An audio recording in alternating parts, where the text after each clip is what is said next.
मुळात लैंगिकता म्हणजे काय आणि ही जी भावना आहे ही मुळात भावना आहे की हार्मोन्स आहे, नक्की काय आहे? जसं सेक्शुअलिटी आपल्यासाठी प्रायव्हेट इंडिव्हिज्युअलिस्टिक कॉन्सेप्ट आहे, तसंच आपली व्हर्जिनिटी आपल्यासाठी एक प्रायव्हेट आणि इंडिव्हिज्युअल कॉन्सेप्ट असायला पाहिजे.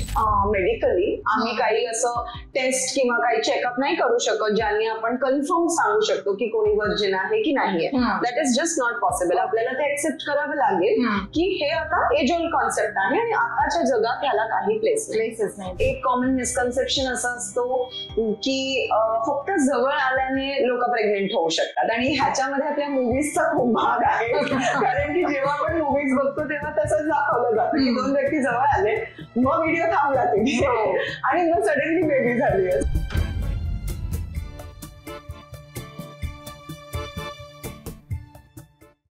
नमस्कार पालक हो आणि हॅलो फ्रेंड्स. मनोविकासच्या आजच्या भागामध्ये आज आपण एका इंटरेस्टिंग आणि अतिशय सेन्सिटिव्ह अशा विषयावरती गप्पा मारणार आहोत.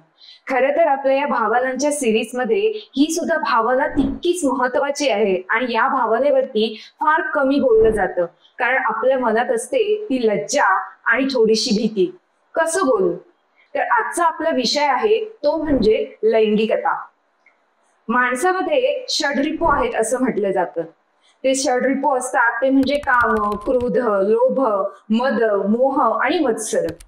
हे ना आपल्या भावनांचे शत्रू असतात आणि आपल्या भावना जेव्हा खूप वरचढ होतात ना तेव्हा एक हा षड्रिपू जो असतो ना तो आपल्याला त्रास द्यायला लागतो. लैंगिकता हा त्यातलाच एक भाग आहे. तर आज आपल्याकडे मनोविकास या सिरीज मध्ये लैंगिकता या विषयावरती बोलायला आलेले आहेत डॉक्टर विलोना या मानसोपचार तज्ज्ञ आहेत. त्यांचं मी आजच्या भागात स्वागत करते. नमस्कार विलोना मॅडम. थँक्यू क्रांती. येस, सुरुवातीला मी तुम्हाला विचारेन मुळात लैंगिकता म्हणजे काय आणि ही जी भावना आहे ही मुळात भावना आहे की हार्मोन्स आहे, नक्की काय आहे? तर हे जरा आम्हाला उलगडून सांगा ना please. Sure Kranti. So actually जेव्हा आपण लैंगिकता किंवा सेक्शुअलिटी बद्दल बोलतो तेव्हा आपल्याला काही गोष्टी लक्षात ठेवणं खूप गरजेचं आहे. ठीक आहे, आपण जसं लहान बाळ असताना आपल्याला काहीच गोष्टींची जाणीव नसते आणि हळूहळू आपण आपल्या फॅमिली बरोबर इंटरॅक्ट करून, वातावरणाबरोबर इंटरॅक्ट करून हळूहळू आपले कॉन्सेप्ट बनवतो. तसंच सेक्शुअलिटी किंवा लैंगिकताचा कॉन्सेप्ट आपला हळूहळू हळूहळू बनत जातो. ठीक आहे, आता ह्याच्यात काही खूप महत्वाचे कॉन्ट्रीब्युटर्स आहेत. सगळ्यात इम्पॉर्टंट आपला जेनेटिक्स, म्हणजे आई बाबांकडनं आलेला जेनेटिक मटेरियल जे आपल्यामध्ये आलेलं आहे त्याच्यामुळे. सेकंडली आपला स्वभाव जसा शेप होतोय, आपले जे एक्सपिरियन्सेस आहेत, आपले जे लर्निंग आहेत ओव्हर द इयर्स, जे काय आपण शिकतोय त्याच्यावरनं आपला स्वभावाचा भाग जो येतो.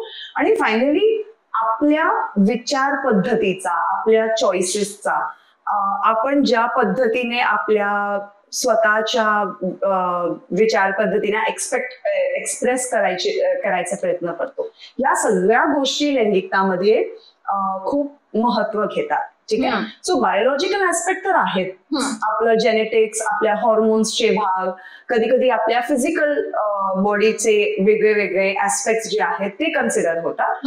पण आपल्या मनाचे पण भाग, म्हणजे आपला चॉईस काय आहे, आपले विचार काय आहेत ह्या गोष्टींबद्दल. आपण जसं ग्रो होतो तेव्हा आपल्या बॉडी बद्दल आपले विचार काय आहेत, दुसऱ्यांच्या प्रति आपलं आकर्षण कसं आहे, हे सगळं डिसाईड करतं की आपली सेक्शुअलिटी किंवा आपली लैंगिकता कशी एक्सप्रेस होणार.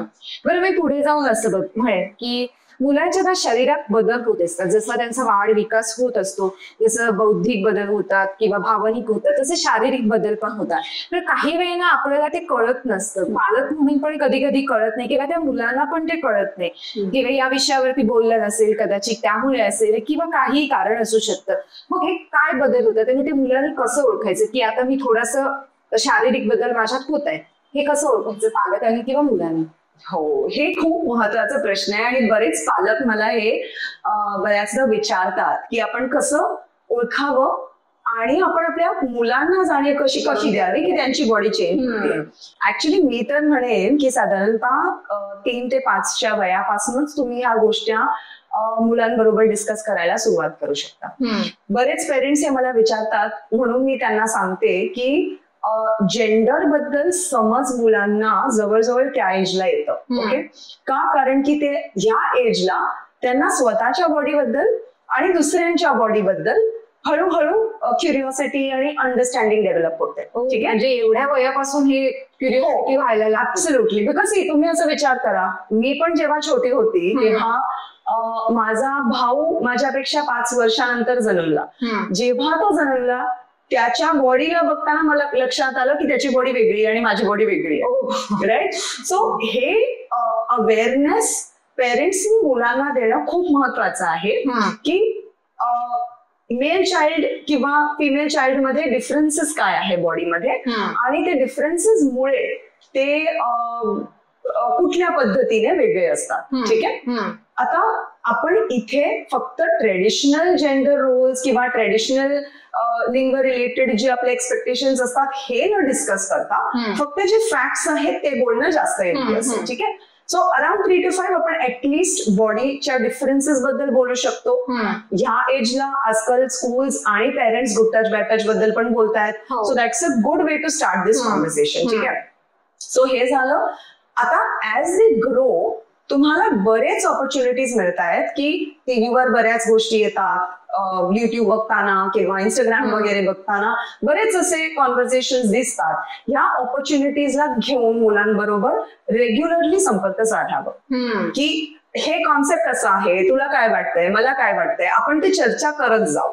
बिकॉज असं नाही होणार की सडनली ते बाळ 12 वर्षाचं होईल, प्युबर्टी हिट होईल, एक नवीन आकाशवाणी येईल आणि तुम्ही सडनली मुलाबरोबर ह्या टॉपिकवर बोलू शकता. ते कम्फर्ट आपल्याला हळूहळू बिल्डअप करायला पाहिजे. सो ऍज दे ग्रो, मग आता से मे बी 7-8च्या आसपास की आता नेक्स्ट फ्यू वर्षात तुझ्या बॉडीमध्ये काय चेंजेस होणार आहेत, तू दीदीला बघितलंय, भावाला बघितलंय, त्यांच्यामध्ये काय चेंजेस होत आहेत, तुझ्या बॉडीमध्ये आणि त्यांच्या बॉडीमध्ये काय फरक आहे आणि ते कसं ग्रो होणार आहे, तू काय एक्सपेक्ट करू शकतेस किंवा करू शकतोस. सो ह्या गोष्टी आपण त्यांच्याबरोबर डिस्कस करणं महत्वाचं आहे. कारण की काय होतं की ते जाऊन आपल्या मित्रांबरोबर डिस्कस करतात पण कदाचित त्यांच्या मित्रांकडे सगळी इन्फॉर्मेशन योग्य पद्धतीने नसेल. तर आपण जर त्यांच्याबरोबर मोकळ्या मनाने डिस्कस करायला लागलो त्यांनाही ते कम्फर्ट मिळेल की हो मी आई बरोबर ह्याच्याबरोबर ह्या बाबतीत गप्पा मारू शकतोय किंवा बाबांबरोबर ह्या टॉपिकवर आरामात डिस्कशन होऊ शकतो विदाउट त्यांना ऑकवर्ड वाटणं किंवा मला ऑकवर्ड वाटणार आहे. सो हा कॉन्व्हर्सेशन होणं गरजेचं आहे. आय ऑल्सो फील की ऍटलिस्ट बाय 10 years 10 वर्षाच्या एज पर्यंत दोन्ही गर्ल्स आणि बॉईज ना प्युबर्टीमध्ये तुमच्या बॉडीमध्ये काय काय चेंजेस होणार आहेत, तुम्ही काय एक्सपेक्ट करू शकाल याबद्दल बरेच युट्यूबवर नॉलेजेबल व्हिडिओज आहेत जे तुम्ही दाखवू शकता. चांगले चांगले डाउनलोडेबल पिक्चर्स आहेत जे तुम्ही युज करू शकता त्यांच्या क्युरिओसिटीला सॅटिस्फाय करण्यासाठी. सो हे जे आपण आता कम्फर्ट क्रिएट करतोय ना हे आताचं आपलं एक खूप छान चान्स आहे पेरेंट्ससाठी की तुम्ही आपल्या मुलांबरोबर एक लाईफ लॉंग बॉन्ड तयार करू शकता ह्या टॉपिक बद्दल जे दुसरे कोणीही तुमच्या मुलाबरोबर या विषयावर एवढ्या कम्फर्टली बोलू नाही शकत.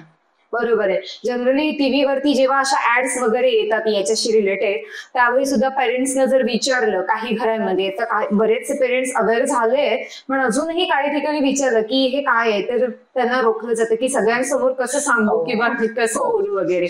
आता तुम्ही पिरियड्स बद्दल म्हटलं सध्या जनरली मगाशी आपल्याला बोलणार आलं की मुलींचे जे मासिक पाळीचा जो काळ आहे तो आता लवकर यायला लागलेला आहे. असं का होतंय असं वाटतंय? म्हणजे जनरली बोललं जातं की जंक फूड किंवा हार्मोन्स यामुळे की काय म्हणजे काय कारण आहे असं वाटतं? ओके. सो फिजिकली तर चेंजेस आय थिंक जसे आपले जनरेशन्स नवीन नवीन येत आहेत तसं फिजिकल डेव्हलपमेंट आणि ग्रोथ मध्ये पण खूप बदल होत आहेत.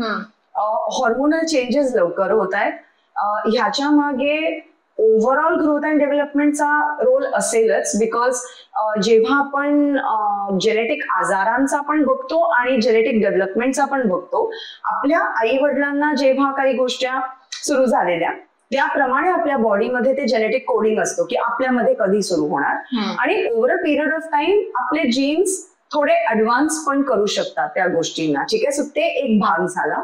हॉर्मोन्स जे आता आपण बघतोय की यंगर एजेस मध्ये हॉर्मोन्स एक्सप्रेस होत आहेत. हॉर्मोन्स प्युबर्टी लेवल्सला लवकर हिट करतायत. सो इव्हन 9-10 वर्षाला वी आर सीइंग चिल्ड्रन ज्यांच्यामध्ये प्युबर्टी वाईज चेंजेस जे आपण 12-13ला बघायचो आता लवकर दिसते. आणि एक मोठा भाग जे वेस्टर्न स्टडीज मध्ये आपण खूप बघितलेला आहे, इथे अजून तेवढा प्रमाण नाहीये, पण वेस्टर्न कंट्रीज मध्ये आपण हे बघितलेलं आहे की प्रोसेस्ड फूड्स जे ते वापरतात, म्हणजे डाएट मध्ये डे टू डे युजेज मध्ये जेवढं जास्त प्रोसेस्ड फूड्स वापरतात त्याच्यामुळे पण हॉर्मोन्स मध्ये आणि ग्रोथ मध्ये जे चेंजेस होत आहेत त्याच्यामुळे कदाचित ते ऍडव्हान्स होऊ शकतं. बरोबर. बरं, पूर्वी ना लैंगिकता या विषयावरती मोकळेपणाने बोललं जायचं नाही, त्यामुळे आपले बऱ्याच म्हणजे साधारण आपण 18-19 वर्षाचे झाले तरी आपल्या डोक्यात नाही गोंधळ असायचा की हे म्हणजे काय किंवा काय, हे कोणाशी बोलणार, कसं विचारणार. या बाबतीत अजूनही स्थिती अशीच आहे असं वाटतंय का तुम्हाला? ऍक्च्युली खरं तर मी मेनली सिटी वातावरणात प्रॅक्टिस करते. इथे सिच्युएशन खूप बदललेली आहे. म्हणजे आता पेरेंट्स स्वतः म्हणून माझ्याकडे येतात. इव्हन 5-7 वयाच्या मुलांच्या पेरेंट्स माझ्याकडे येऊन विचारतात की ह्या विषयावर कसं बोलावं, काय बोलावं, किती बोलावं. सो हे नॅरेटिव्ह खूप चेंज होत आहे सध्या. इट इज नॉट आपल्या जनरेशनला जसं होतं. आणि त्यावेळी आय रिमेंबर की मला माझ्या आईशी बोलायला किंवा बाबांशी तर बोलण्याची हिंमतच नव्हती, पण आईशी बोलताना पण एवढी भीती वाटायची.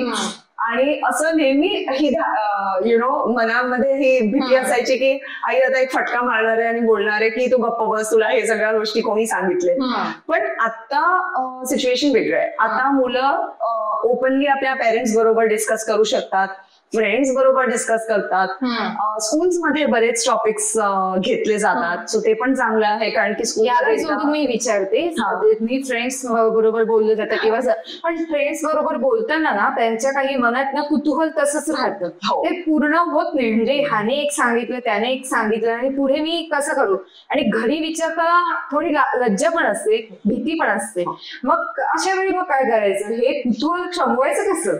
सो इथे आय थिंक दोन्ही पेरेंट आणि चाइल्डच्या रिलेशनशिपवर आपल्याला काम करणं गरजेचं आहे. बिकॉज मुलांनी स्वतःहून थोडासा इनिशिएटिव्ह घेऊन विचारणं महत्वाचं आहे. लज्जा न वाटणं किंवा स्वतःहून थोडे क्लॅरिटीसाठी जे काय आपले डाऊट्स आहेत ते क्लॅरिफाय करण्यासाठी इधर आई वडिलांशी किंवा त्यांना कम्फर्टेबल वाटेल असे कोणीतरी सिनियर मेंटर जे असेल त्यांच्याशी बोलू शकतात. पण पेरेंट्सनीही इथे खूप मोठा रोल प्ले करणं महत्वाचं आहे. सो मला असं वाटतं की जेव्हा तुमचे मुलं तुमच्या बरोबर येऊन ह्या विषयावर बोलतात, ते कुठलाही वय असो, 3 असो, 5 असो, 10 असो, 12 असो, तुमचा कम्फर्ट तिथे दिसलाच पाहिजे. म्हणजे तुम्ही जेव्हा त्यांच्या समोर घाबरतात, चिडतात, रागवतात, तो रिॲक्शन त्यांच्या मनात बसून राहतो की हा विषय ह्यांच्या बरोबर डिस्कस करायचा नाही. सो जेव्हा ते तुमच्याकडे ह्या विषयावर बोलायला येतात, तुम्ही किती प्रेमाने त्यांना जवळ घेतात आणि बोलतात की अरे ह्याबद्दल आपण चल बोलू, बोलू ह्याच्याबद्दल, मला तुझ्याशी ह्याच्याबद्दल बोलायचंय. बिकॉज त्यांना नेहमीच असा कम्फर्ट वाटायला पाहिजे की कुठलाही टॉपिक असो मी माझ्या आई बाबांची कम्फर्टेबली डिस्कस करू शकतो किंवा करू शकते.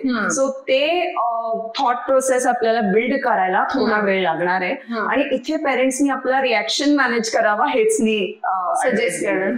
बरोबर. सध्या मुलांच्या हातात सतत स्मार्टफोन आहे, म्हणजे हिस्ट्री हाईड करणं किंवा चोरून गोष्टी बघणं हे मुलं जनरली करत असतात. मग अशा वेळी काही वेळा अश्लील फिल्म सुद्धा मुलं बघतात. म्हणजे वय नसतं त्यांचं 18 वर्ष, पण ते टाकायचं, फीड करायचं आणि बघायचं. मग अशा वेळी पालकांनी काय सतर्कता बाळगावी की मुलं असे अश्लील व्हिडिओ बघणार नाहीत किंवा त्यांना रोखलं कसं पाहिजे? सो आपल्या सगळ्यांमध्ये ती क्युरिओसिटी असते. जेव्हा काही ऍक्टिव्हिटी किंवा काही गोष्ट नाही केली पाहिजे, आपल्या सगळ्यांमध्ये ती क्युरिओसिटी आणि डिफायन्स असतेच थोडी. ठीक आहे. सो मुलांमध्ये ते असणं खूप नॅचरल आणि अंडरस्टँडेबल आहे. याच्याबरोबर आपल्याला हे पण समजणं गरजेचं आहे की त्यांच्या मेंदूचा जो डेव्हलपमेंट होत आहे, ठीक आहे, त्याच्यात त्यांचा जो डिसिशन मेकिंग आणि जजमेंटचा भाग आहे तो अजून डेव्हलप नाही झालेला आहे. तो डेव्हलप होतोय आणि as they grow into adults ते हळूहळू आपल्या स्पीडमध्ये डेव्हलप होईल. पण आपण त्यांना ते योग्य गायडन्स आणि कॉन्फिडन्स आणि विथ दॅट प्रॉपर सुपरविजन देणं हे ऍज अ पेरेंट आपला रोल आहे, राईट. सो फर्स्ट भाग तर आपला सुरू होतो जेव्हा आपण स्मार्टफोन आपल्या मुलांच्या हातात देतो, ठीक आहे. सो तर बरेच पॅरेंट्स मला येऊन बोलतात की द्यायच्या अगोदर तर आपण हे विचार नाही केलेला आणि आता ऑलरेडी दिलेलं आहे तर आता काय करायचं. पण सी, जोपर्यंत तुम्ही स्मार्टफोनचा युज कंट्रोल करताय तोपर्यंत, लाईक फॉर एक्झाम्पल तुम्ही इंटरनेटचा बिल भरताय, तुम्ही फोन खरेदी करताय, सो तुम्ही काही रूल्स अँड रेग्युलेशन्स त्या न्यूज मध्ये टाकूच शकतात. सो हे कॉन्व्हर्सेशन मुलाबरोबर घेणं खूप महत्वाचं आहे. Sit down face to face त्यांच्याशी बोला की आपण हे स्मार्टफोन जे तुला देतोय हे ह्या कारणासाठी देतोय. सो इट कॅन बी की आपल्याला अभ्यासासाठी गरजेचं आहे, किंवा इट कुड बी की क्लासेससाठी जात आहेत मुलं तर कनेक्टिव्हिटीसाठी गरजेचं आहे. तो फर्स्ट अँड फॉरमोस्ट कुठल्या कारणासाठी आपण देतोय, राईट, ते स्पष्ट क्लिअर करणं. सेकंडली काही बेसिक रूल्स अँड रेग्युलेशन्स, म्हणजे की know putting passwords and locks जे पेरेंट्सना ऍक्सेसिबल नाहीये. ऍटलीस्ट जोपर्यंत पेरेंट्स त्या एंटायर प्रोसेसला सपोर्ट करतायत. ऑफकोर्स जेव्हा चाइल्ड मोठा होऊन स्वतःचा इन्कम कमावतोय, स्वतः आपले एक्सपेन्सेस मॅनेज करतोय, तेव्हा ते आपले प्रायव्हसी आणि आपला फ्रीडम इन्सिस्ट करू शकतात. पण आता इट्स अ कॉन्सर्टेड एफर्ट, म्हणजे पेरेंट्स अँड चाइल्ड दोघे एकत्र काम करणं गरजेचं आहे. आपण नाही एक्सपेक्ट करू शकत की मुलं मिस्टेक्स नाही करणार, आणि आपण हे पण नाही गृहीत धरायचं की मिस्टेक्स करणारच. आपण थोडंसं त्यांच्यावरती ट्रस्ट करणं गरजेचं आहे, पण त्या ट्रस्ट बरोबर मॉनिटरिंग नेसेसरी आहे. सो काही बेसिक रूल्स की ठीक आहे, once a month random check होणार, किंवा आपण स्पॉट चेक करणार आहेत की रॅन्डम कॉन्व्हर्सेशन स्ट्रेंजर्स बरोबर आहेत की नाही, चुकीच्या व्हिडिओज, चुकीच्या टेक्स्ट, चुकीच्या इमेजेस पाठवले जात आहेत की नाही. सो ह्या बेसिक रूल्स आपण डिव्हाइस द्यायच्या अगोदरच ठरवावे आणि कन्सिडर करावे, ठीक आहे. पेरेंट्सच्या हातात पॅरेंटल कंट्रोल साठी बरेच आजकाल ऍप्स आहेत. गुगलचा खूप छान फॅमिली लिंक आहे, आपण ते वापरून मुलांच्या स्क्रीन यूज, स्क्रीन टाइम, कुठल्या वेबसाईट्सला बघतायत, कुठल्या ऍप्सला डाउनलोड करतायत, कुठल्या ऍपचा किती वेळ स्पेंड करतायत, हे सगळं मॉनिटर करू शकतो. सो पेरेंट्सनी पण स्वतःहून थोडा टेक सॅव्ही व्हावं, थोडंसं नॉलेजेबल व्यक्तीकडनं समजून घ्यावं की आपण जेव्हा स्मार्टफोन देतो तेव्हा त्यात काय काय सेफ्टी गोष्टी टाकायच्या आणि काय आपण सवाल घ्यायचं. आणि बेसिकली मुलांनी जेव्हा ऍप्स यूज करायचं डिसिशन घेतलंय तेव्हा ते ऍप्स त्यांच्या वयासाठी योग्य आहे की नाही. आता कालच न्यूज आलंय की ऑस्ट्रेलियामध्ये बिलो 16 सोशल मीडिया ऍप्सचा बॅन त्यांनी अप्रूव्ह केलेला आहे सेनेटने ऑस्ट्रेलियाचे. सो हे आता हळूहळू ओव्हर द कंट्रीज होणारच आहे, बिकॉज बरेच पेरेंट्स ह्या कन्सर्ननी येत आहे की children are not able to stop the use of smartphone. So आपल्याला रेग्युलेशनच्या दृष्टिकोनातून काही गोष्टी कराव्याच लागतील. सो से सपोज फेसबुकचा एज 12 आहे, तर 12च्या अगोदर मुलांनी त्यावर अकाउंट नाही उघडायला पाहिजे. सिमिलरली इंस्टाग्रामचा एज लिमिट काय आहे, नेटफ्लिक्सचा एज लिमिट काय आहे, इव्हन जेव्हा ते युट्यूबवर काही व्हिडिओज बघतात तेव्हा ते त्यांच्या एज साठी अप्रोप्रिएट आहे की नाही. आणि हा एक प्रोसेस आहे. सो असं विचार करू नका की आज आम्ही कॉन्व्हर्सेशन केला म्हणजे उद्यापासून मूल सगळंच 100% फॉलो करणार, असं नाहीये ऑब्व्हियसली. सो ते आपले चुका करणार आहे, पण ऍज अ पेरेंट आपलं लक्ष किती आहे, आपण मॉनिटर करतोय की नाही, आपण मग जेव्हा अशा चुका होतात तेव्हा त्यांच्याबरोबर स्पष्ट कॉन्व्हर्सेशन ठेवतो की नाही की हे बघ, हे मी बघितलं, हे मला आवडलेलं नाहीये, आता नेक्स्ट टाइम जर तुला यूज पाहिजे तर हे लिमिट करावं लागणार आहे. सो ते खूप महत्वाचं आहे. हे वर्क इन प्रोग्रेस आहे. तो as the child grows from म्हणजे बाळ टू टीनेजर टू अडल्ट, हळूहळू ते पण स्वतःहून शिकतील की आपण स्वतःच्या इम्पल्सेसवर कसं कंट्रोल आणायचं. आणि मग ते स्वतः कॉन्फिडेंट अडल्ट्स होतील की माझ्या समोर कितीही अट्रॅक्टिव्ह काही दिसलं तरी मी स्वतःच्या इम्पल्सेसना रेग्युलेट आणि कंट्रोल करू शकतो. खूपच छान सांगितलं. म्हणजे जे काही तुम्ही ऍप्स वगैरे सांगितलं कंट्रोल ठेवायचं, हे खरंच बघणाऱ्या प्रेक्षकांना उपयोगी होणार आहे. आता मी म्हणेन की या विषयावरती पिक्चर खूप आले, जसं म्हटलं तुम्ही मगाशी की याची माहिती करून देणारे सेक्स एज्युकेशन असून खूप अवेअरनेस असणाऱ्या फिल्म्स आहेत. त्याच्यामध्ये आता रिसेंटली एक फिल्म येऊन गेली, त्याच्यामध्ये मास्टरबेशन करणाऱ्या मुलाबद्दलच्या सुद्धा गोष्टी त्यात खूप छान उलगडून दाखवल्या होत्या. जनरली जेव्हा कुतूहल असतं किंवा हे गोष्ट करून बघण्याची जी तीव्र इच्छा असते त्यावेळी अशा गोष्टी केल्या जातात जनरली, असं आपण म्हणतो सामान्य जीवन जगताना. पण जी मास्टरबेशन ही जी गोष्ट आहे ही खरोखर समस्या आहे की उपाय आहे या मुलांसाठी? सो मॅस्टरबेशनला जर आपण ऍज अन ऍक्टिव्हिटी बघितलं गेलं तर त्याच्यात काहीही अननॅचरल किंवा ॲबनॉर्मल नाहीये. ती आपल्या बॉडीची एक नॅचरल ॲब्सोल्युटली युज्युअल फिनॉमिनन आहे, ज्याच्या बरोबर आपल्याला कॉन्स्टंटली भांडायचं किंवा कॉन्स्टंटली त्याला दूर ठेवायचा प्रयत्न करायची गरज नाहीये. ठीक आहे. पण जसं कुठल्याही ऍक्टिव्हिटी बरोबर आपण बघतो, म्हणजे whether it is play time, whether it is screen time किंवा फ्रेंड्स बरोबरचा टाइम, किंवा आपण टीव्ही आणि वाढल्यानंतर से फ्रेंड्स बरोबर बाहेर जाऊन ड्रिंक करणं, स्मोक करणं, बऱ्याच गोष्टी जे आपण करतो सगळ्यांवर लिमिट ठेवणं गरजेचं आहे. सिमिलरली ही पण although it is a natural part of our system, याच्यावरती पण आपण विथ लिमिट्स एक्सप्लोर करणं इज ऍब्सोल्युटली हेल्दी, काहीच प्रॉब्लेम नाही. प्रश्न तिथे येतो जेव्हा लिमिट्स नाही फॉलो होत. ओके. सो सपोज एखादं चाइल्ड ऑर अडल्ट मॅस्टरबेशनच्या मुळे आपल्या अभ्यासावर फोकस करू शकत नाहीयेत, खूप वेळ त्याच्यात इन्व्हॉल्व्ह होत आहे, किंवा त्याच्यामुळे लोकांशी इंटरॅक्ट करत नाहीयेत, लोकांबरोबर कम्युनिकेशन नाही करू शकत आहेत, तर मग तिथे प्रॉब्लेम आहे. आणि तिथे आपल्याला मग कन्सर्न प्रोफेशनलला किंवा पेरेंट्सनी स्पेशल अटेन्शन घेऊन त्याच्यात काही जर चेंजेस करायचे या गोष्टीवर लक्ष देणं गरजेचं आहे.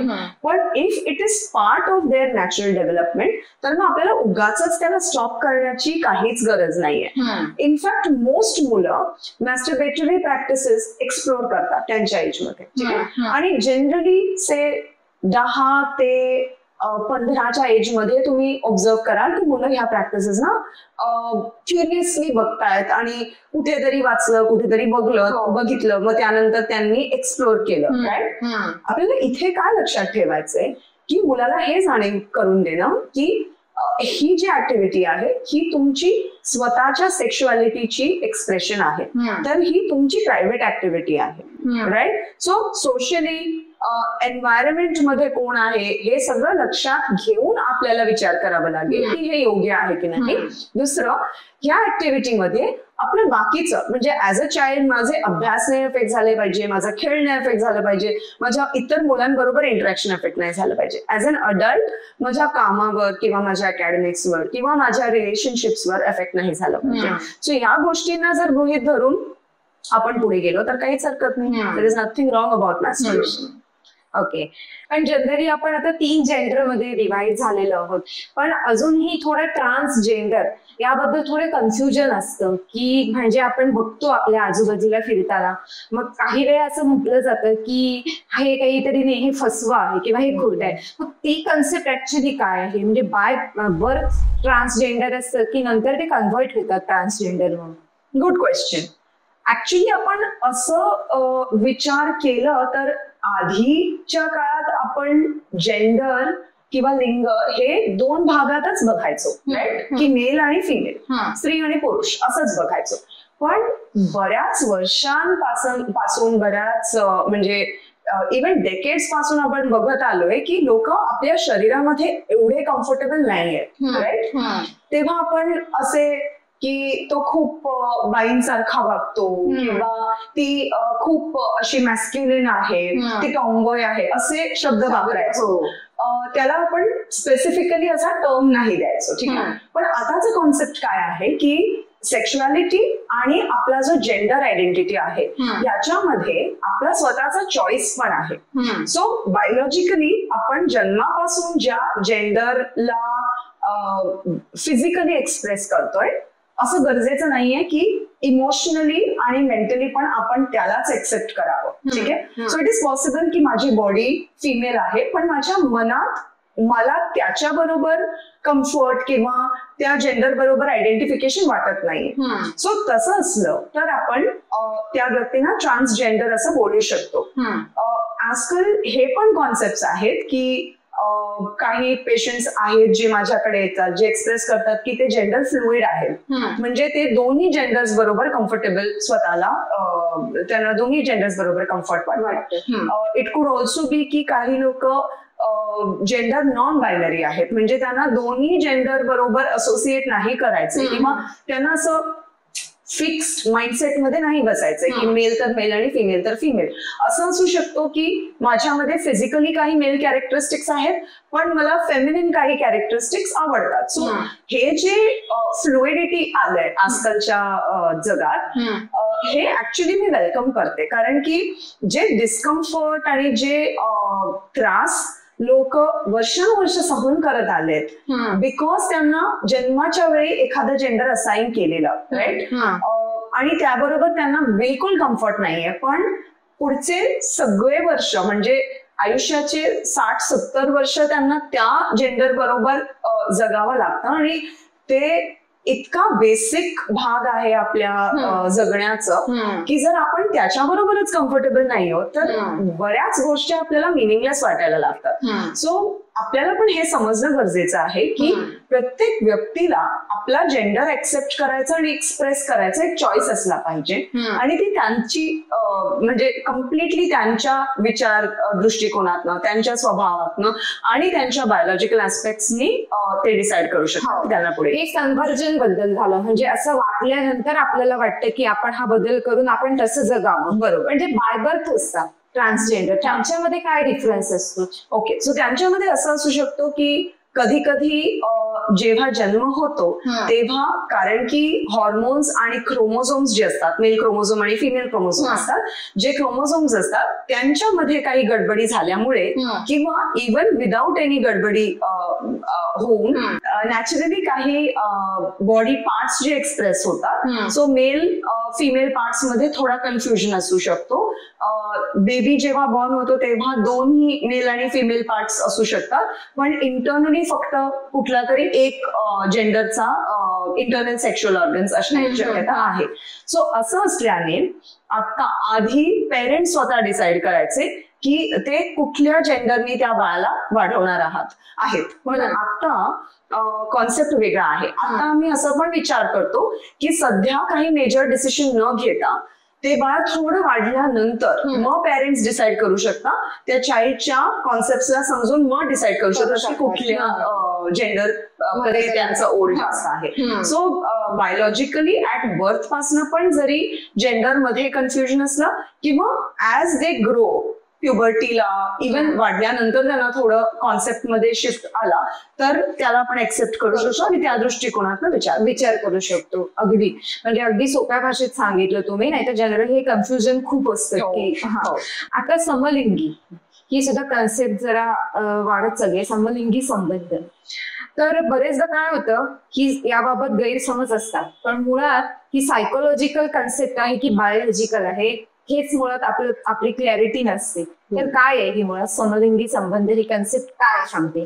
ओके, ऍक्च्युली आपण मनाला ना बॉडी कडनं वेगळं नाही ठरू शकणार. सो आपल्या बिहेवियर, आपल्या थॉट्स, इमोशन्स, ऍक्शन्स रिलेटेड जे काय आहे ते सगळं आपल्या माइंड आणि बॉडीशी रिलेटेड आहे. ओके, सो समलिंगी संबंध जे असतात ते नॉट ओनली फिजिकली, इमोशनली, त्यांच्या जेनेटिक्समुळे, त्यांच्या स्वभावामुळे, त्यांच्या ऍक्शन्स आणि त्यांच्या डिसिशन्समुळे ठरवले जातात, पण at the end of the day त्यांचं स्वतःच जे विचार करण्याची पद्धत आहे किंवा त्यांचं जे कम्फर्ट आणि चॉईस आहे त्याला आपण रिस्पेक्ट करून कन्सिडर करू शकतो की हे त्यांचं स्वतःचं चॉईस आहे आणि इथे आम्ही ऍज थर्ड पार्टी काहीच डिसिजन नाही घेऊ शकत.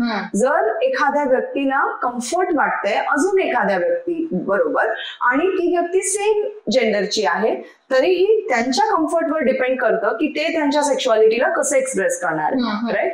आपण एज थर्ड पार्टीज तिथे जज करणं, डिसिशन पास करणं की हे योग्य नाहीये किंवा हे नॅचरल नाहीये हे बरोबर नसेल. इनफॅक्ट आपण असं बघितलं तर इव्हन जुन्या वेळेपासून बरेच असे लिटरेचर्स आहेत जे समलिंगी संबंधाबद्दल डिस्कस करतात. बरेच चित्र पण आहेत. आपण एन्शंट मॉन्युमेंट्सला जातो तेव्हा आपल्याला क्लिअरली दिसून येतं की हे काही नवीन जनरेशनचा थॉट प्रोसेस किंवा आत्ता आलेला थॉट प्रोसेस नाहीच आहे. It's been there for ages. आणि आपल्याला हे ऍक्सेप्ट करणं गरजेचं आहे की एखाद्या व्यक्तीचा स्वतःचा चॉईस जो आहे त्याच्यात ते आपण रिस्पेक्ट करायला हवं. आणि आपण एज ओल्ड नॉर्म्स आणि जेंडर बेस्ड जे रिजिडिटीज आहेत त्याला फोर्स करणं किंवा व्यक्तीला हे एनफोर्स करणं की तुम्ही ह्याच पद्धतीने वागायला पाहिजे, ह्याच पद्धतीने बिहेव करायला पाहिजे, हे योग्य नाही. कारण की त्याने त्रास होण्याची शक्यता जास्त आहे. याला जोडून मी विचारते बोले की जनरली टीनेजर्स किंवा आपली जेनजी जनरेशन आपण जी बघतोय त्याच्यामध्ये असं जर करताना समजा आपल्या जवळचं मित्रमैत्रिणींच्या ग्रुपमध्ये किंवा असं आढळलं समलिंगी संबंध ठेवणारे, या वयात मुलांना एक मगाशी म्हटलं असं कुतूहल असतं. मुलं लवकर ऍक्सेप्ट करतात ह्या गोष्टी. ऍक्च्युली की माझे फ्रेंड्स आहेत त्यांना असं वाटतं इट्स कॉमन, त्यांच्यासाठी खूप कॉमन असतं. पालक नाही करत, त्यांच्यासाठी खूप ऑकवर्ड असतं. मग काय अशा वेळी काय करायचं? त्या मित्रमैत्रीण ती चांगली मित्रमैत्रीण आहे तर त्यांना सोडायचं की त्यांच्याशी मैत्री कंटिन्यू करायची? हेच पालकांना मुळात समजवणं खूप कठीण होतं. हो, ऍक्च्युली पालकांना इथे थोडं स्वतःचा विचार बदलण्यामध्ये एफर्ट्स घ्यावे लागणार आहे. बिकॉज आत्ताचा जो जनरेशन आहे, आताची जे काळ आहे, आपण खूप प्रत्येक व्यक्तीची जे इंडिव्हिज्युअलिटी आहे आणि त्यांचं स्वतःचा जो विल आहे ह्यावर आपण आता भर देतोय. आपल्याला कोणी फोर्स केलं की तुम्ही ह्या पद्धतीने वागा तर आपल्याला किती त्रास होतो त्याचा, बरोबर? सो ऍज पेरेंट्स आपल्याला डिस्कम्फर्ट डेफिनेटली वाटेल. आपल्याला सोशल प्रेशर्सची काळजी आणि चिंता वाटणार आहे. आपल्याला नॅचरली फ्युचर बद्दल बरेच प्रश्न आणि डाऊट्स येणार आहेत, राईट? पण आपण हे लक्षात धरणं की for all intends and purposes आपल्या मुलांप्रती आपलं प्रेम आहे आणि आपलं गोल त्यांचं चांगलं आयुष्य आहे. सो त्या दृष्टिकोनातनं आपले जे कन्सर्न्स आहेत ते आपण व्यक्त करणं, ओके, ते ऑब्व्हियसली आपण व्यक्त करावे मुलांसमोर, पण फायनल डिसिजन त्यांच्या हातात ठेवावं. बिकॉज अल्टिमेटली ते आयुष्य त्यांनाच जगायचंय. आपण ह्या बाजूने बघतोय, आपण गाईड करतोय, आपण मॉनिटर करतोय, पण वन्स आपली मुलं लहान बाळांपासून टीनेजर्स होतात आणि अडल्ट्स होतात ना, आपला role less of decision making त्यांच्या लाईफमध्ये आणि more of sitting behind and mentoring हा रोल जास्त येतो आपल्याला तिथे. मग कधी कधी असं पण वाटतं की ठीक आहे काही गोष्टी चुकीचे घडतायत, पण त्यांना ती संधी देणं की ठीक आहे, go ahead, explore, make your mistakes, learn and come back, आम्ही तुमच्या पाठीशी आहोत, हे कॉन्सेप्ट त्यांना क्लिअर करणं खूप महत्वाचं आहे. सो इथे तर मी ऍक्च्युली पालकांनाच सजेस्ट करीन की तुम्ही ह्या विचारांवर बदल घडवण्याचा प्रयत्न करा. बरोबर. आता हा एक समलिंगीचा भाग झाला. मग अशी तुम्ही सुरुवातीलाच अगदी जे लिंग बदल किंवा असं वाटणं ह्याबद्दल तुम्ही सांगितलं. मुळात ही कन्सेप्ट सुद्धा वाढली आहे. मध्ये एक छान एक जाहिरात आली होती की त्याच्यामध्ये एका कॅफेमध्ये बाप जातो आणि ती मुलगी बनवून येऊन त्याला हॅलो ग्रीट करते आणि कॉफी वगैरे पितात. अशी एक जाहिरात छान आली होती मध्ये. इथे पण हे लिंग बदल ही कन्सेप्ट आली. इथे सुद्धा जनरली पालकांना हे पटकन नाही होत की हे असं करणं म्हणजे चुकीचं आहे. अशी अनेक उदाहरणे आहेत आज. मग हे जे नक्की असं वाटणं यात हार्मोन्सचा महत्वाचा रोल आहे का? की जसं तुम्ही सुरुवातीला मगाशी म्हटलं की वाटणं आणि असणं याच्यामध्ये डिफरन्सेस आहेत म्हणून असं होतं. सो ह्याबद्दल ना बऱ्याच रिसर्च पेपर्स आणि बरेच बुक्स वाचून माझी समज अशी आहे की हे फक्त हॉर्मोन्सवर किंवा फक्त विचार पद्धतींवर किंवा फक्त त्या व्यक्तीच्या सेक्शुअल अट्रॅक्शनवर आपण नाही डिसाइड करू शकतो. बिकॉज लैंगिकता आपल्या पूर्ण एसेन्सचा भाग आहे. म्हणजे आपण स्वतःला कुठल्या दृष्टिकोनातनं बघतो, आपण जेव्हा आरसा बघतो तेव्हा आपला स्वतःचा कॉन्सेप्ट काय आहे, अगदी एवढ्या बेसिक गोष्टीपासून लैंगिकता निर्माण होते आपली. So it is very difficult to say की हे फक्त हॉर्मोन्समुळे असेल. माझ्या मते it can be a combination की आपले जे जेनेटिक मटेरियल झालेत, हॉर्मोन्स आलेत, ओव्हरऑल आपले एक्सपिरियन्सेस जे आहेत. काही पेशंट्स माझ्याकडे जेव्हा जेंडर ट्रान्झिशनसाठी येतात तेव्हा लहानपणी त्यांच्या बरोबर त्यांच्या जेंडरमुळे झालेल्या ट्रॉमाबद्दल डिस्कस करतात आणि त्याचाही एक मोठा रोल आहे त्यांच्या विचार पद्धतीला आणि त्यांच्या थॉट प्रोसेसेस मध्ये त्यांचं शेपिंग व्हायला. ठीक आहे, पण आपण असे कुठल्याही एका फॅक्टरला नाही पॉझिटिव्ह ठरवू शकतो. So it is usually a combination of different factors आणि ऑल ऑफ दीज फॅक्टर्स एकत्र येऊन त्या व्यक्तीला जेव्हा ते अडल्ट एज पर्यंत पोहोचतात त्या व्यक्तीच्या विचारधारांना शिफ्ट करतात. ठीक आहे, आता ह्या शिफ्टला पेरेंट्सनी कसं एक्सेप्ट करावं. मी बऱ्याच वेगवेगळ्या रिस्पॉन्सेसच्या पेरेंट्सना बघितलंय. म्हणजे आय हॅव सीन पेरेंट्स जे खूप प्रेमाने खूप सपोर्टिव्ह अप्रोच घेऊन मुलांबरोबर येतात माझ्याकडे, सगळे प्रश्न विचारतात, डाऊट्स क्लिअर करतात, त्यांची जी भीती असते ते सगळं व्यक्त करतात आणि आम्ही एक फ्री कॉन्व्हर्सेशन ठेवून डिसाईड करतो की पुढे काय करायचं.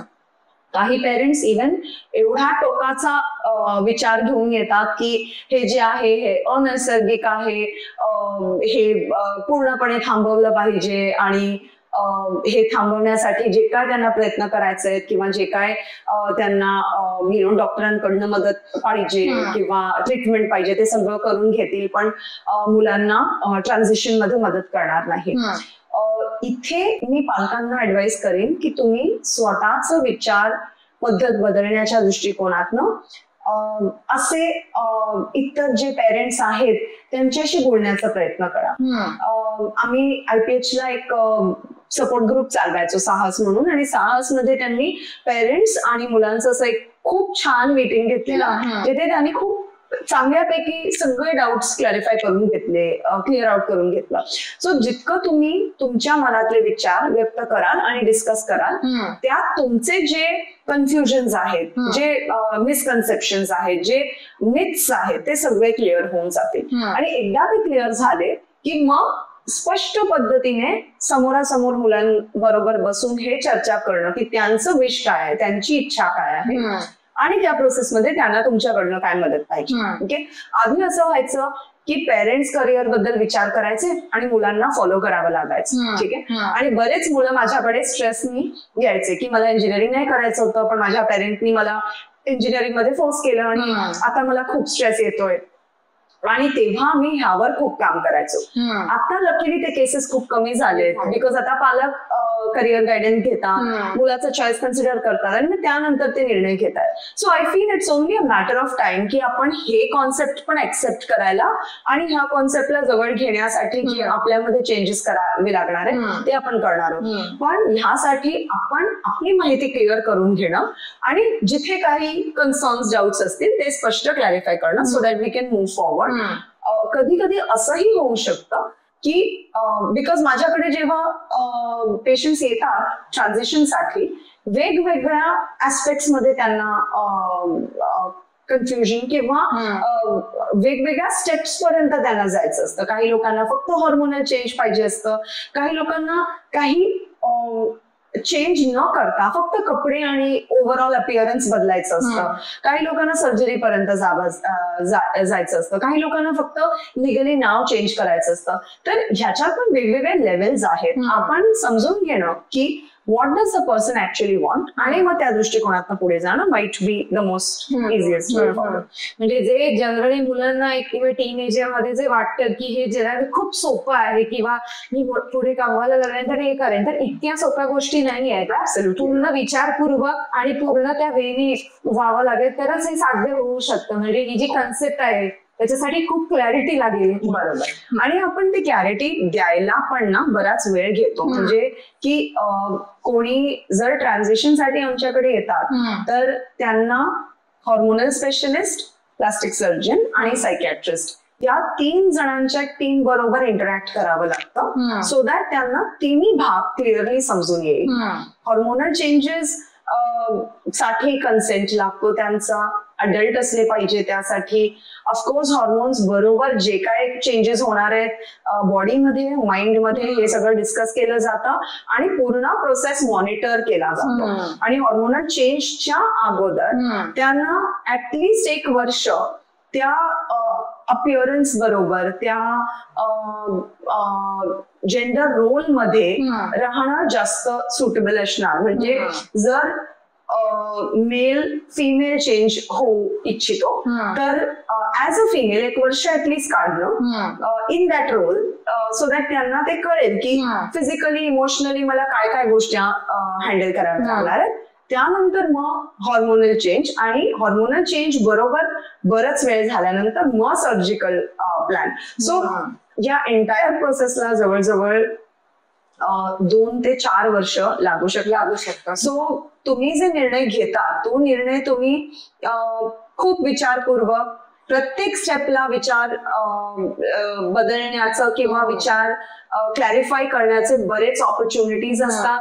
आणि तुम्ही पूर्ण प्रोसेसमध्ये गायडन्स घेऊन पुढे कसं जायचं हे ठरवू शकता. सो काही कन्फ्युजनचा किंवा काही अनसर्टनिटीचा भाग नाही राहत. हो, आणि जनरली असे चित्रपट पण आहेत की त्याच्यामध्ये दाखवलं की असं निर्णय घेतल्यानंतर सहन कराव्या लागणाऱ्या गोष्टी आणि फेस करावे लागणारे प्रॉब्लेम्स, हे पण त्याच्यात अवेअरनेस दाखवलेला आहे. आता मी पुढे विचारेन की साधारणतः लहान वयात आल्यानंतर काही वेळा काही गोष्टी कुतूहलापोटी, मित्रमैत्रिणींकडून ऐकून किंवा काहीतरी बघून चोरून गपचूप, मोठी माणसं बघताना आपण जनरली टीव्ही वरती वगैरे बघतो वगैरे, असं करून या वयातल्या मुलांना समजा शारीरिक संबंध ठेवावेसे वाटले आणि त्यांनी तसं केलं तर काय काय समस्यांना त्यांना तोंड द्यावं लागतं आणि काय पुढे जाऊन त्यांच्या शरीरावर याचा काही परिणाम होतो का? Good question. सो जेव्हा मी मुलांबरोबर सेक्शुअलिटीचं सेशन घेते किंवा प्रीमॅरिटल सेक्सचं सेशन घेते, दोन्हीमध्ये मी त्यांच्या बरोबर ज्या विषयावर चर्चा करते. आणि जनरली जेव्हा मी विचार करते ना मुलांना की तुमच्या मते कुठल्या एज पासून तुम्ही शारीरिक संबंध ठेवू शकतात, तेव्हा I have got a variety of answers. म्हणजे 18 पासनं, 25 पासनं. तर मग मी त्यांना विचारते, अच्छा legal driving age, legal drinking म्हणजे ह्याच्याबरोबर तुम्ही रिलेट करतायत का? सो ऑनेस्टली आपण असा वय तर नाही ठरवू शकत, बिकॉज ओव्हर द इयर्स आपण बघतोय की खूप यंग एज मध्ये ऑल्सो मुलं संबंध ठेवतात. आपल्याला एक फिजिकल, इमोशनल आणि मेंटल मॅच्युरिटी किती आहे हे समजणं गरजेचं आहे. ओके, सो मी जनरली तो प्रश्न मुलांनाच विचारते.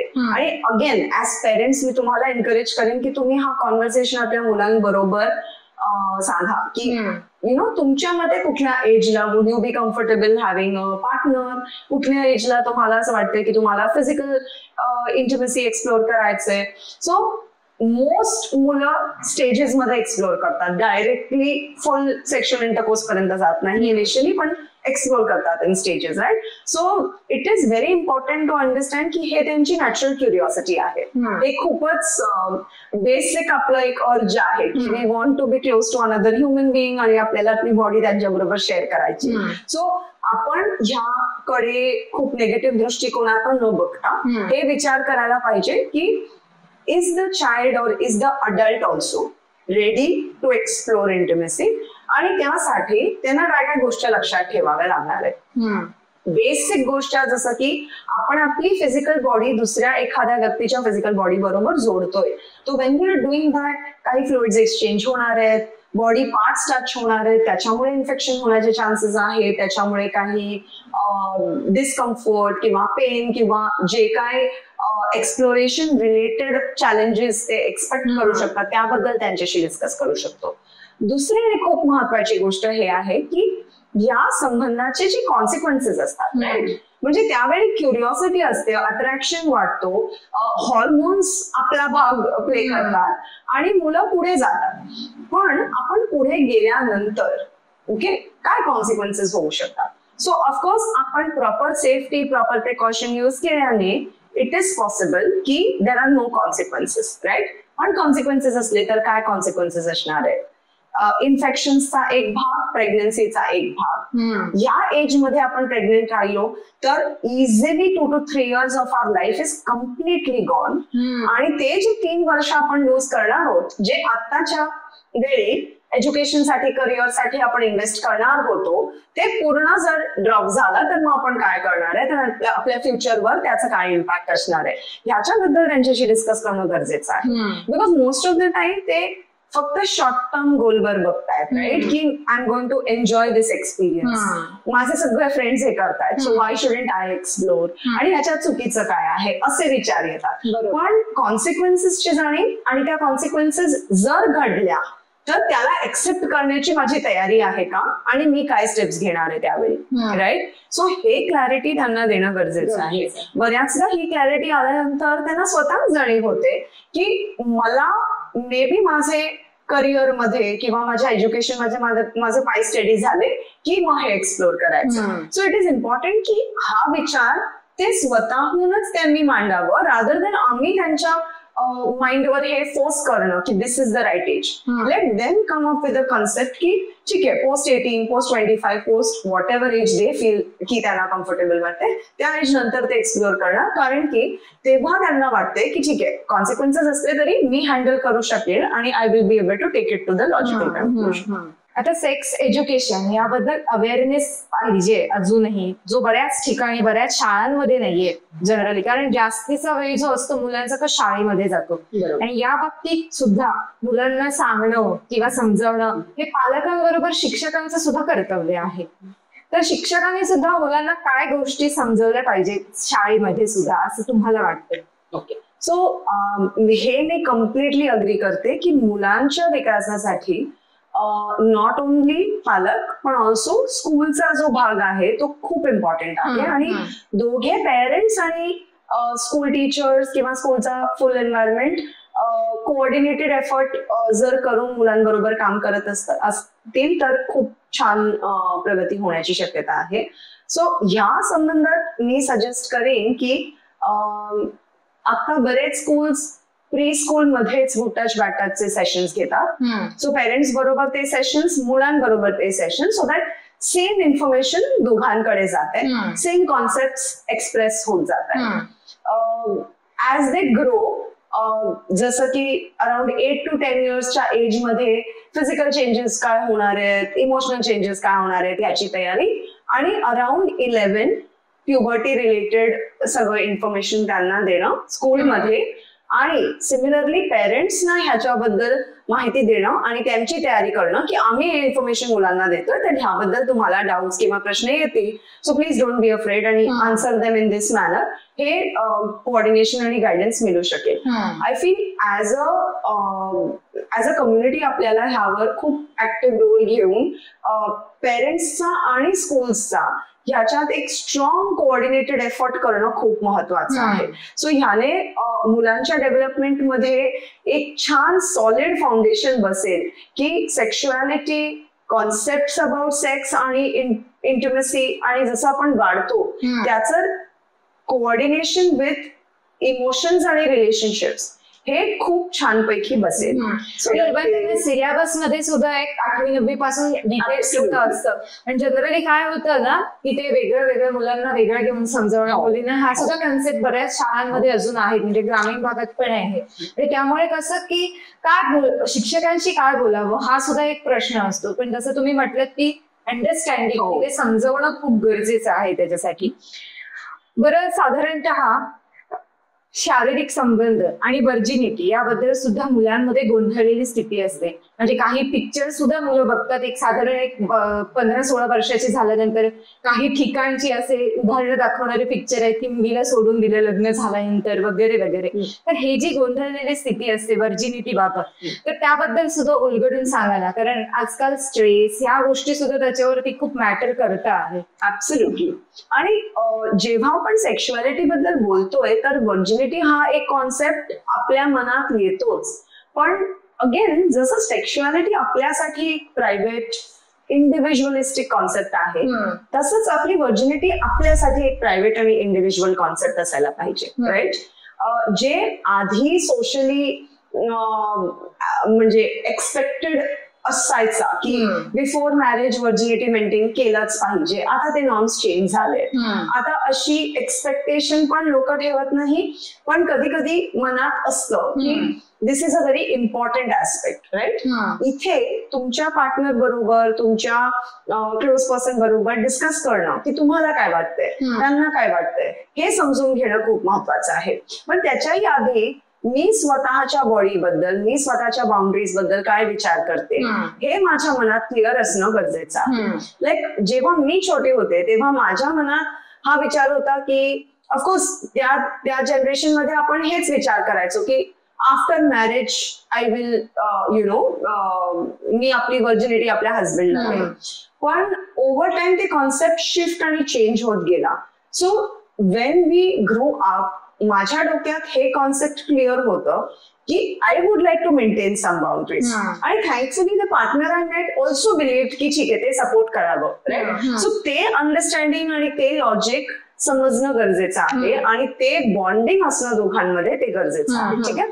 पण असं कधी कधी होऊ शकतो की तुमचा कोणावर ट्रस्ट बसला आणि यू कन्सिडर की तुम्हाला त्यांच्या बरोबर इंटिमेसी एक्सप्लोर करायची आहे, राईट?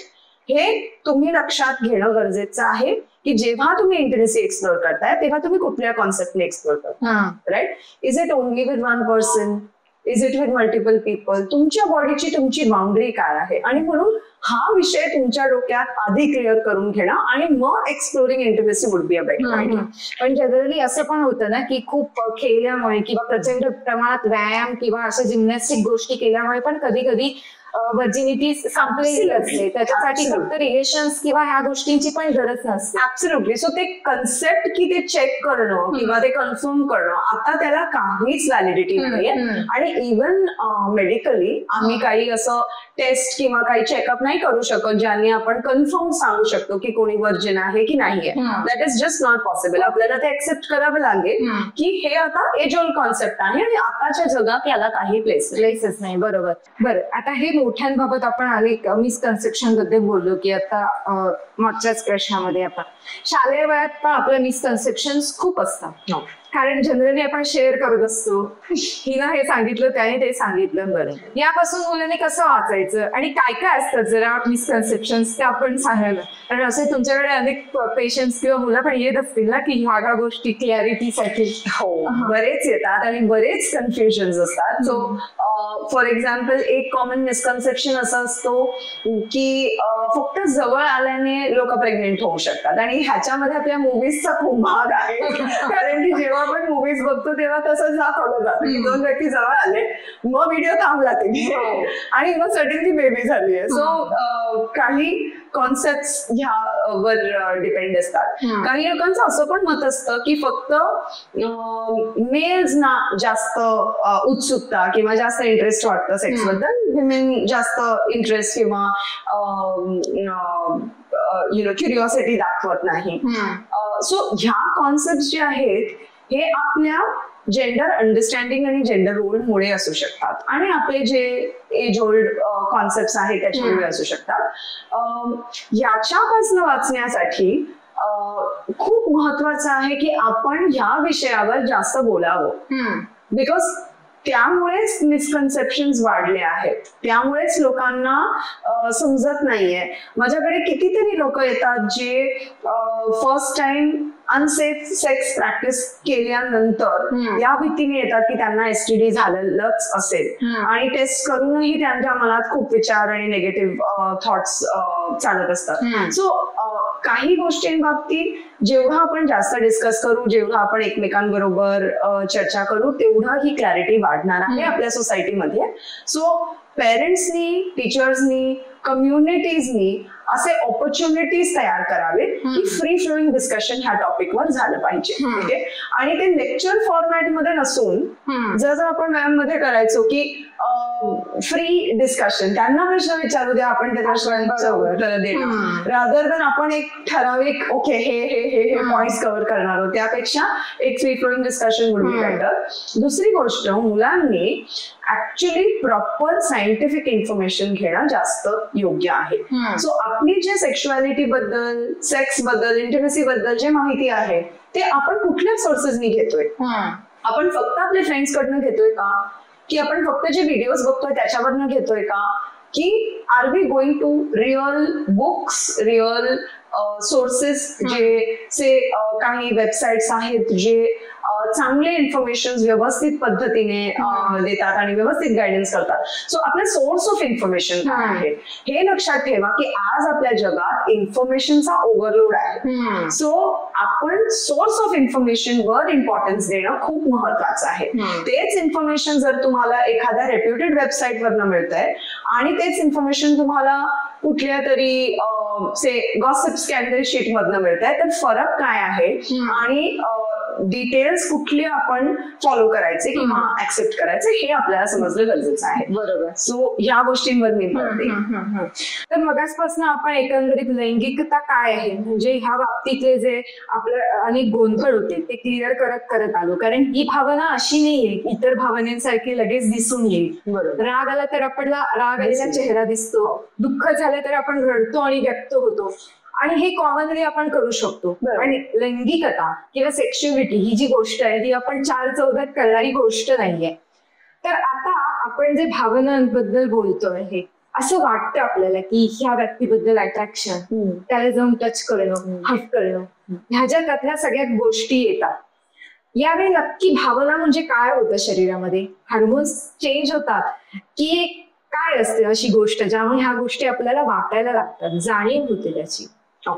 सो जेव्हा आपण अशा व्यक्तीजवळ जातो ज्यांच्या प्रती आम्हाला प्रेम वाटतं किंवा ज्यांच्या प्रती आम्हाला अट्रॅक्शन वाटतं, तेव्हा डेफिनेटली आपल्या बॉडीमध्ये काही न्यूरोट्रान्समिटर्स आणि काही हॉर्मोन्स व्हेरी करतात, राईट? सो जेव्हा आपल्याला कोणी येऊन जवळ हक करतो तेव्हा आपल्या ब्रेनमध्ये काही एंडोर्फिन्स, ऑक्सिटोसिन नावाचं हॉर्मोन रिलीज होतं.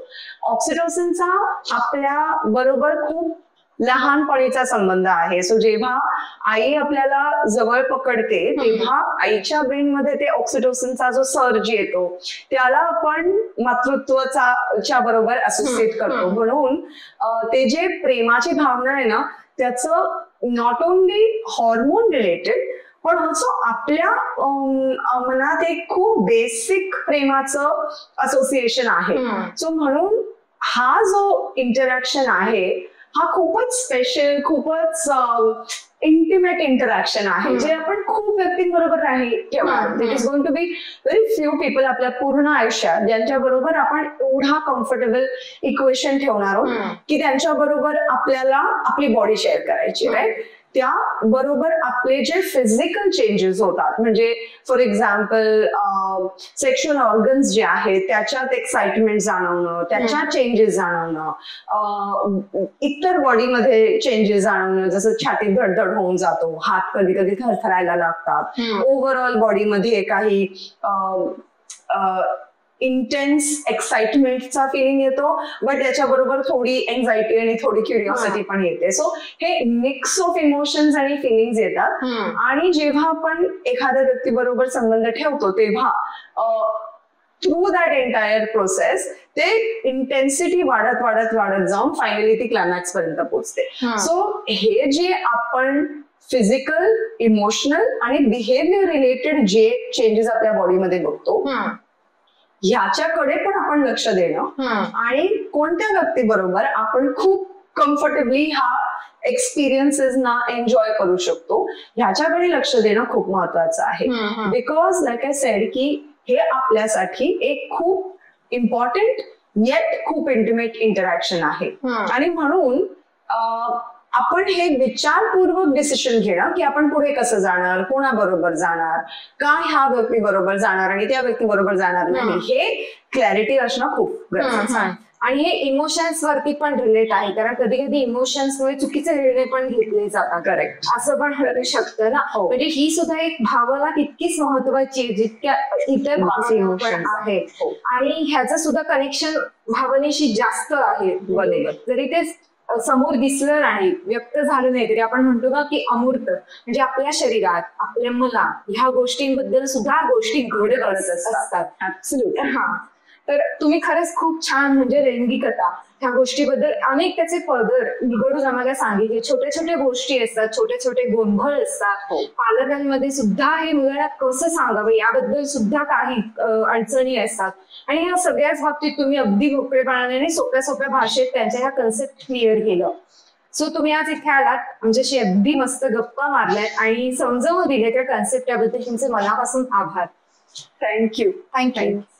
आणि तुम्हाला हा व्हिडिओ कसा वाटला हे आम्हाला युट्यूब मध्ये कमेंट करून जरूर कळवा. तुमचे सुद्धा काही प्रश्न असतील तर जरूर आम्हाला विचारा. आम्ही त्याची उत्तरं विनोदा मॅडम कडून घेऊन तुमच्यापर्यंत पोहोचवण्याचा जरूर प्रयत्न करू. आणि तुम्ही जर वयमच्या युट्यूब चॅनलला अजूनही सबस्क्राईब केलं नसेल तर जरूर सबस्क्राईब करा आणि कंटिन्यू आमचं वयमचं युट्यूब चॅनल तुम्ही बघत राहा. Thank you so much.